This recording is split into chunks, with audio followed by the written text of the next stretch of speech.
Assalamualaikum warahmatullahi wabarakatuh. Perkenalkan, kami dari kelompok 3 yang beranggotakan Rara Rahma Fadilah dengan NIM C310200136, Inan Adila Rasidi dengan NIM C310200151, Devita Ivania Randra dengan NIM C310200152, dan Efrida Kirana Setiani dengan NIM C310200155. Kami dari kelas C, SIF E, Prodi Gizi Fakultas Ilmu Kesehatan Universitas Muhammadiyah Surakarta yang akan menjelaskan dan melakukan uji pembeda referens 2 trio. Pengujian pembedaan digunakan untuk menetapkan apakah ada perbedaan sifat sensorik atau organoleptik antara dua contoh. Meskipun dalam pengujian dapat saja sejumlah contoh disajikan bersama, tetapi untuk melaksanakan pembedaan selalu ada dua contoh yang dapat dipertentangkan. Pengujian referens 2 trio ini digunakan untuk mengetahui ada atau tidaknya perbedaan dua buah sampel atau mendeteksi perbedaan. Sifat yang tingkat perbedaannya hanya sedikit, misalnya untuk mendeteksi perbedaan sifat-sifat hasil yang diperoleh dari dua kondisi yang sedikit berbeda. Uji referens 2 trio ini merupakan salah satu uji pembeda.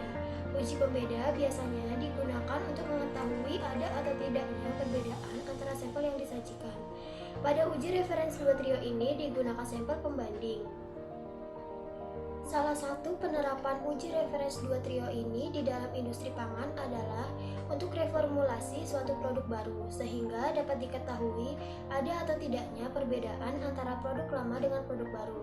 Kelemahan uji referens 2 trio ini adalah sulit mendeskripsikan sampel yang sama dengan pembanding, karena akan sulit untuk mengingat secara detail bahan yang sedang dianalisis. Biasanya, uji ini dapat dilakukan dengan mudah oleh seseorang yang memiliki daya ingat yang tinggi. Uji referens 2 trio ini dapat digunakan untuk melihat perlakuan baru terhadap mutu produk ataupun menilai keseragaman mutu bahan. Pada uji referens 2 trio, setiap panelis disajikan 3 sampel yang dimana 2 sampel dari produk yang sama dan 1 sampel dari produk yang berbeda. Uji referens 2 trio ini hampir sama dengan uji triangle. Tetapi dalam uji ini terdapat 1 sampel sebagai acuan. Dalam penyajiannya, contohnya ketiga sampel disajikan secara bersamaan.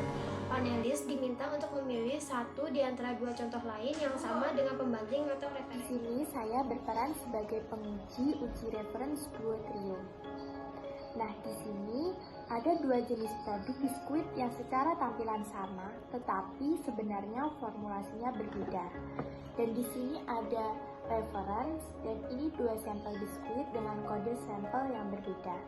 Nah, yang pertama, Anda mencicipi terlebih dahulu referensinya, lalu Anda berkumur tetapi tidak boleh ditelan. Kemudian mencicipi sampel yang pertama dan dirasakan. Kemudian Anda berkumur kembali sebelum mencicipi sampel yang kedua.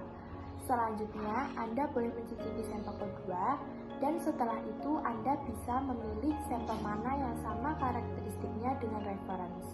Lalu ditulis pada form yang telah kami sediakan. Silahkan.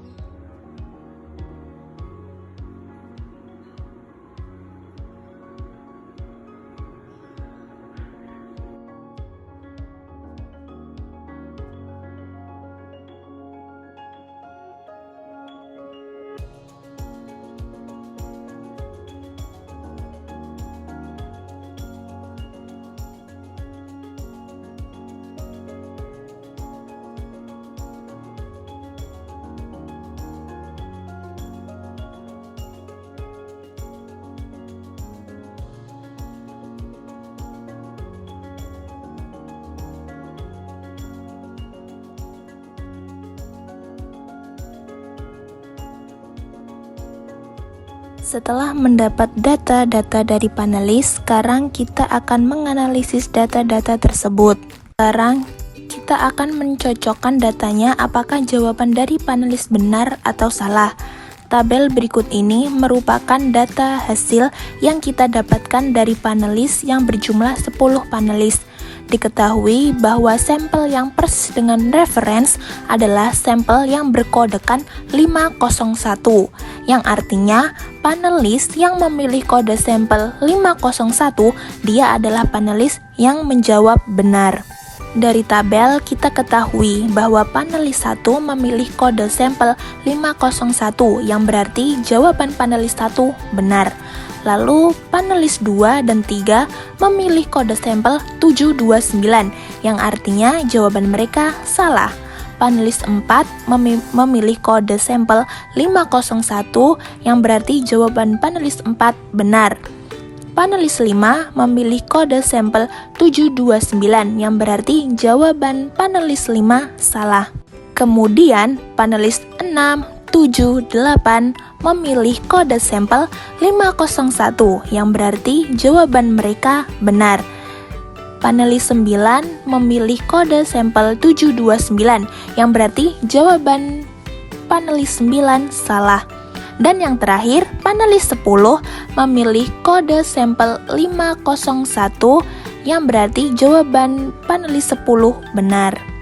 Dari 10 panelis, panelis yang menjawab benar berjumlah 6 panelis dan panelis yang menjawab salah berjumlah 4 panelis. Berdasarkan tabel jumlah terkecil untuk menyatakan beda nyata pada uji reference duo trio tingkat kepercayaan 5%, minimal panelis harus menjawab benar 9 panelis. Sedangkan jika ingin tingkat kepercayaan 1%, maka minimal panelis harus menjawab benar yaitu 10 panelis. Maka dari itu jumlah panelis yang menjawab benar minimal harus 9 panelis. Jika dilihat dari tabel hasil jumlah panelis yang menjawab benar berjumlah 6 panelis. Apabila jumlah panelis yang menjawab benar lebih kecil dari tingkat kepercayaan, maka kedua produk yang diujikan memiliki karakteristik yang sama. Hal ini ditandai dari jumlah panelis yang menjawab salah cukup banyak dan tidak dapat membedakan kedua produk tersebut. Pada praktikum teknologi pangan tentang uji reference duo trio dapat disimpulkan bahwa terdapat 6 panelis yang menjawab benar. Sedangkan tingkat kepercayaan 5% itu diharuskan panelis yang menjawab benar berjumlah 9 panelis. Maka dari itu, jika jumlah panelis lebih kecil daripada tingkat kepercayaan, maka kedua produk tersebut tidak dapat dibedakan. Sekian video praktikum teknologi pangan dari kelompok 3 tentang uji reference duo trio. Kurang dan lebihnya kami mohon maaf. Terima kasih. Wassalamualaikum warahmatullahi wabarakatuh.